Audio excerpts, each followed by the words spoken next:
This is a BMW 320i and this is literally the perfect first luxury car. Roll the intro. Well, we didn't have one.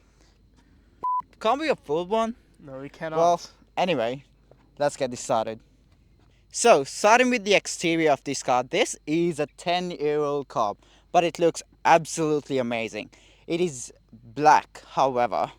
It's a bit hard to maintain. I literally just got this car washed, but you can't tell because there's spots all over.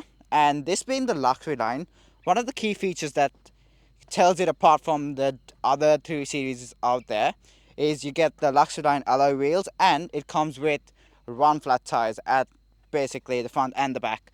And this is a rear wheel drive car, so with the run flats they are a bit expensive, especially the one of them will cost you somewhere around $500 to $600, but it comes with a 70,000 kilometer warranty, which is good, but does it justify the fact that it is $500? Now, this car costs you somewhere between 22 to 25k, which is not that expensive, but it looks absolutely amazing for that price. The number of times I've seen my sister drive it and I've thought she looks way more successful than what she is at least 10 times. So, if you want to look successful for a very cheap price, here's your car. Okay, so let's talk about the interior of the car. So, as the entry luxury line vehicle, this is it's built with sophisticated materials, and it's a good vehicle for a startup luxury line. So, the trim and the leather and seats, they are made with good materials, which is comfortable for the driver and the passengers in the vehicle. When you look at the interior and the cockpits of the driver, it's focused towards the driver, which gives the driver a much better feel of the vehicle while driving. One major factor for the driver and the passenger in the front is the legroom. Like, there's adequate space, and it's so good when you go on a long distance. And that is one reason that I absolutely like this vehicle as a startup. And this is one of the perks in having a startup luxury affordable vehicle. Cool. Now what we're gonna do is we're just gonna test the leg space in this car. Now I'm a bit tall. I am 6'2", and I've got absolutely no leg space. Gavin, what I want you to do is just adjust to a position where you are comfortable, Yeah. and we'll see what that leads up to. So I'm 5'7". Short. He's Yeah, short. He's short. basically saying he's short. Yeah. Anyway, And yeah.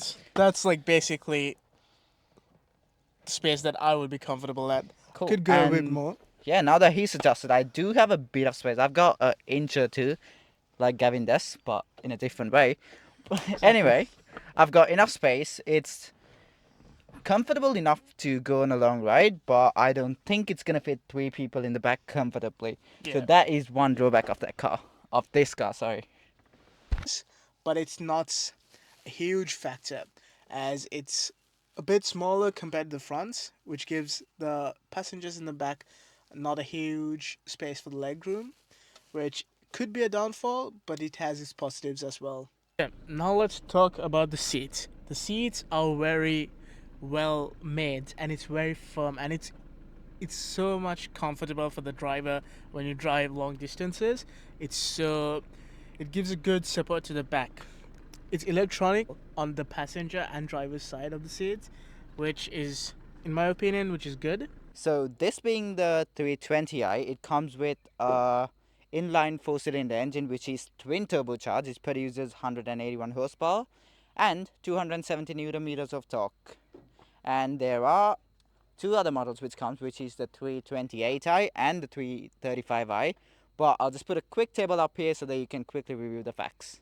Let's talk about the 3 best features of this car. One, there's small luxury touches which BMW has done, which makes it feel like a very expensive car. Starting with, at night, this door handle lights up, so it gives a bit of downlighting. I will show you a clip of that.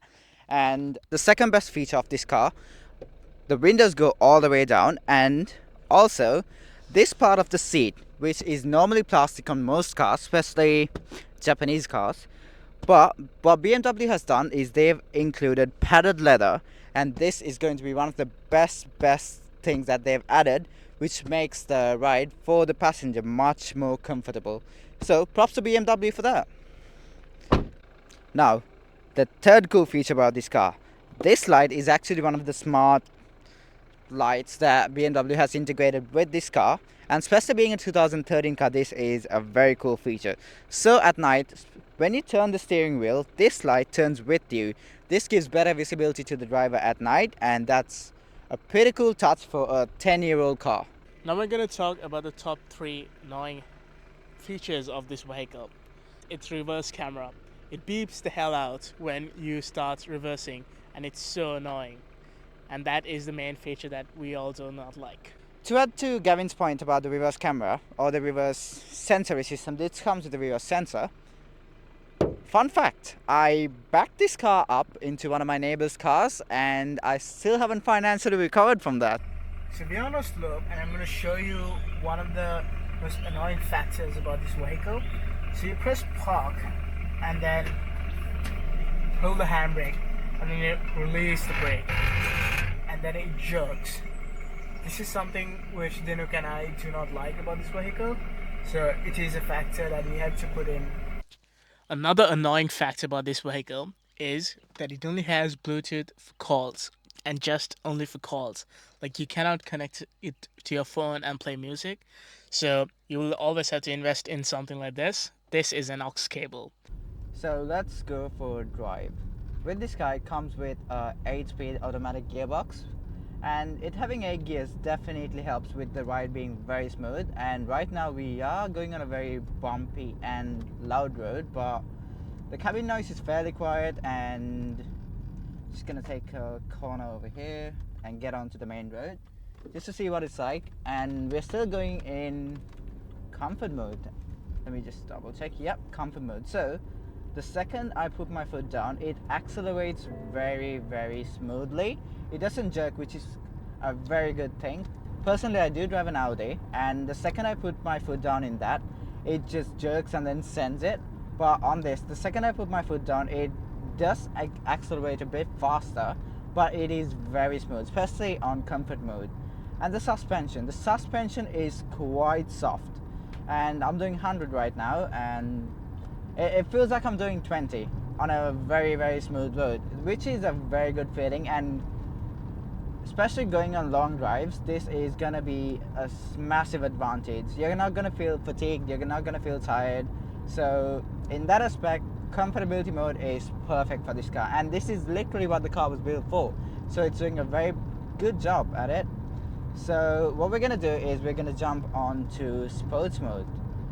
So yep, the very first thing that it did was kick down. So the gearbox is quite responsive the second you put it into sports mode, and we're going on a fairly straight road. I'm just gonna accelerate.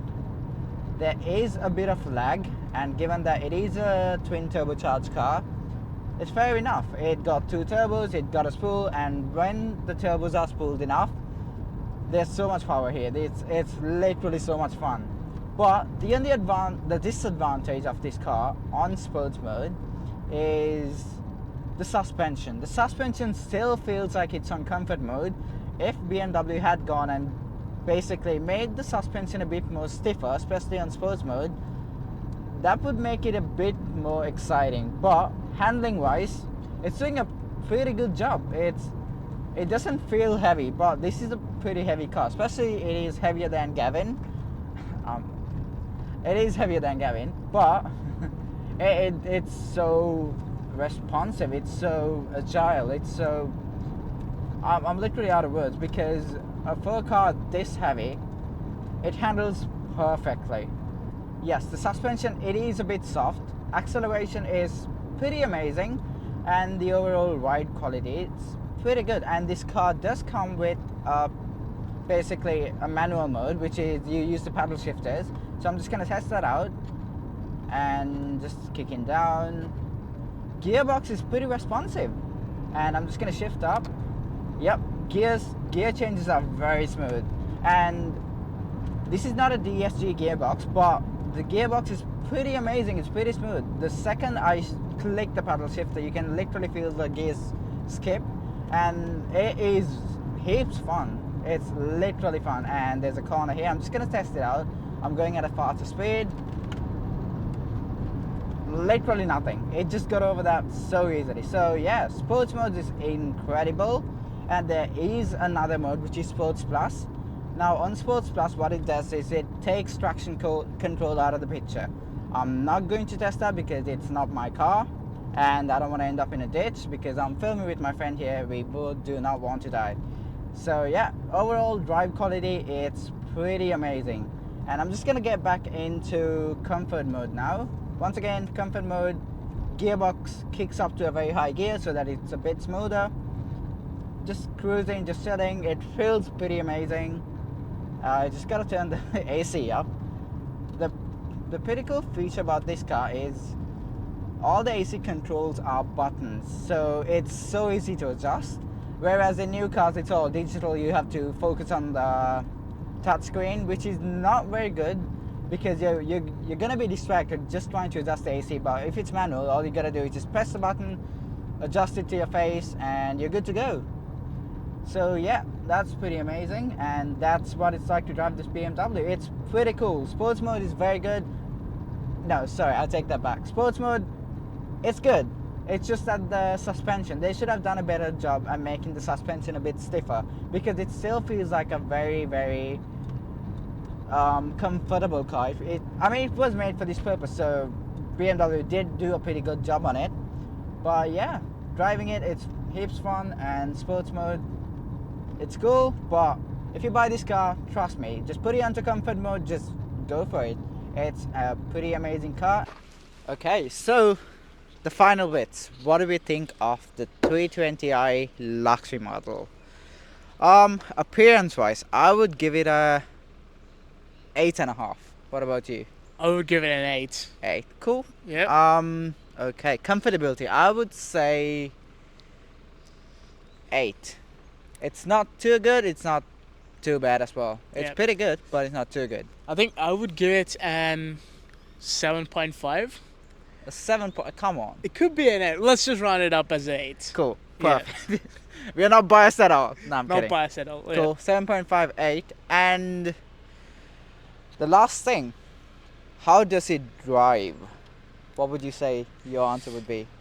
Out of a 10, I would have to give it an 8.5. I'm not a huge fan of German vehicles, but I would have to give it an 8.5 because when Dinuk drove it aggressively, it was still comfortable. On the edges, it was a bit chaotic, but when I was driving it comfortable, it was good. It was smooth. It was nice and smooth.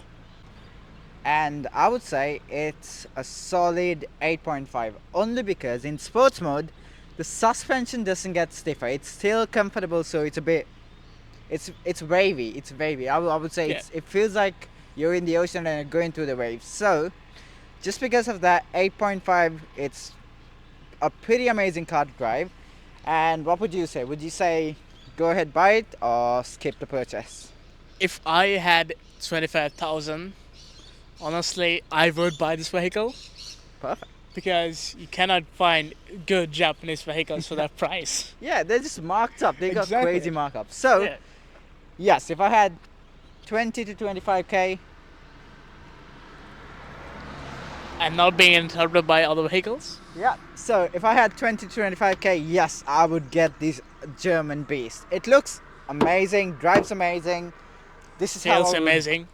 Yeah, this is literally how I would spend 25k. I won't be buying Japanese cars and then Sure. manually adjusting my seats. So Exactly. yeah, that's for it. And here's some BDS shots. My bad. Shots. That's one. Well, gone, done. Peace.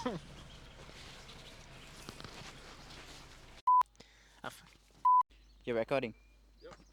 Cut it. We don't have enough storage space, bro. Roll the intro. We don't have one. Nah, I fucked Nah. it. I fucked it.